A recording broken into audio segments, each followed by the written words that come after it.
Do you think there's a difference when it comes to boys growing up in the U.S. being exposed to more things, or boys growing up in Europe, or whatever the case be? Is there a difference that you found, or no? Definitely. There's definitely a difference.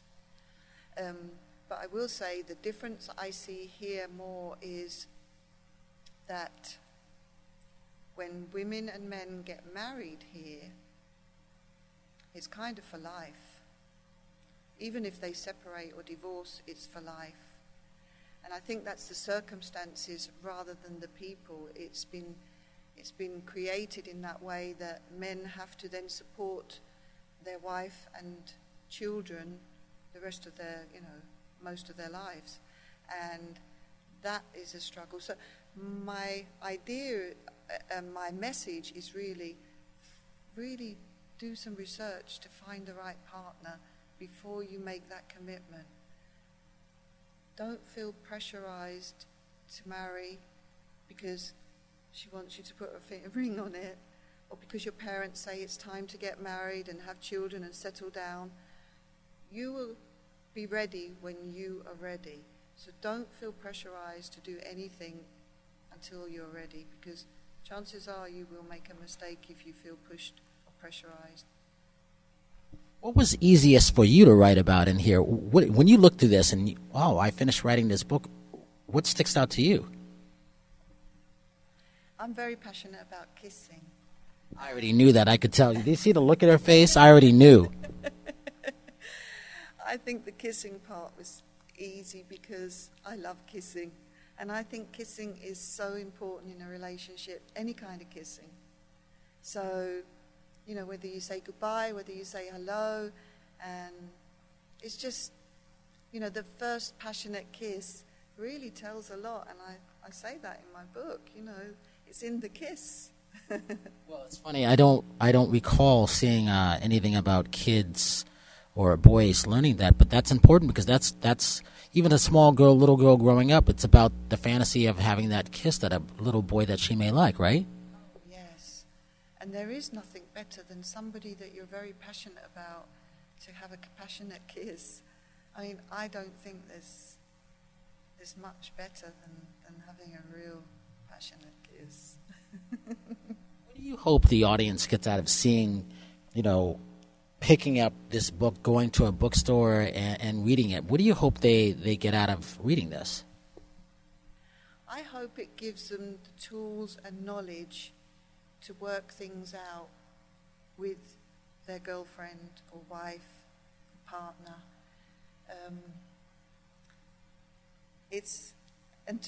To feel, these feelings or these things are normal. It's something we all experience. It's about worry. I think a lot of us worry about expressing things to people because we don't want to feel that we're being weird or strange. So when we hear other people communicating something that we can relate to, it makes us much more relaxed and calm about that thing, and we deal with it much better.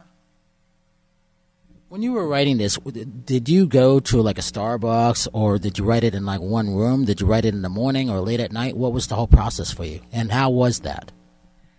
Well, it's a bit crazy, really, because I used my phone. I used to go to... Wait a minute, you write on your phone? A lot. I used to speak in it and write. So if I was around people, I would write some things. I would get an idea about something, or somebody would talk about something, and I think, I want to write about that. So then if I was on my own, I would speak, and if I was with people, I would just write some notes to remind me. And I used to visit my boys in Spain, and I'd lie on the beach, and I'd have ideas. So I would be speaking into my phone or writing little messages to myself, and then I'd go home, and I'd write it down on the computer, and then it just started to flow for me. Then I just couldn't stop writing. Sometimes I would write through the night, and I just couldn't put it down. I just had to write it. And it was fantastic. It was a fantastic experience. What would you say it's like for... I mean, to me, it's almost like you're a dual citizenship when it comes to countries. London and Denmark, right? All right, so what's it like for boys in Denmark compared to London, compared to the U.S.? I think boys in Denmark are... And the reason I say that, because I haven't been to Denmark yet, but you're taking me, so. I sure am. I think in Denmark, boys are more exposed to things. They're more relaxed about stuff.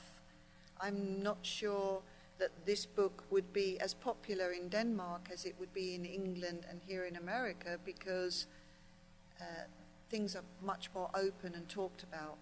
They see a lot of toplessness at the beaches. We're much more free, easygoing in the way of sexuality and things like that. So I think that's the real difference between boys and... London? London is... Or the UK, I should say. England is very, very much like America in the way of exposure to sexuality and things. I think sexual education is terrible in England, and from what I understand, it's near enough not existent here in America as well. And it's about being open. So I think we need to look at those sort of things in a different way when we're teaching our children about sex. I think also in England, and I don't know if it's happening here, girls are trying to mimic boys by drinking more, binge drinking at weekends, and maybe being promiscuous, and they're not understanding things. So we need to be much clearer at the message we're giving to our kids today. What's your final thoughts, and that's the last question, on parents? What do you want the parents to pick up to teach their kids about reading your book? And what's your social media? How can people reach you? I think it's really important that parents that struggle talking to their children, and I would say it's the majority, that they do find some tools or some tools they can give to their children so they can learn some basic things. I mean, my book, I think, really, really hits the nail on the head and really gives them a good idea. I think it's actually good for parents to read this, and if they read it first, they could decide when they feel that their son or daughter is old enough to read this kind of book, because it does get down to the nitty-gritty of sexual intercourse and foreplay and all these things, including the communication and everything else that goes with it. So it wouldn't be for a young boy, but it's really up to the parents to decide when they think that their boy is ready to read something like this. How can people reach you? They can reach me. If they Google my name, they can reach me there. My email address is maxine@in-a-nutshell.me. I'm on Facebook, so if they search for Maxine Albright or Kirsten Maxine Albright. I've also just created a web page on Facebook for Relationships in a Nutshell, so I don't know whether they find that by searching that or through my Facebook page. I'm not sure about that yet. I'm not so social media savvy yet. Well, thank you for that, and welcome to the U.S. Thank you very much, and thank you for the interview, Brian.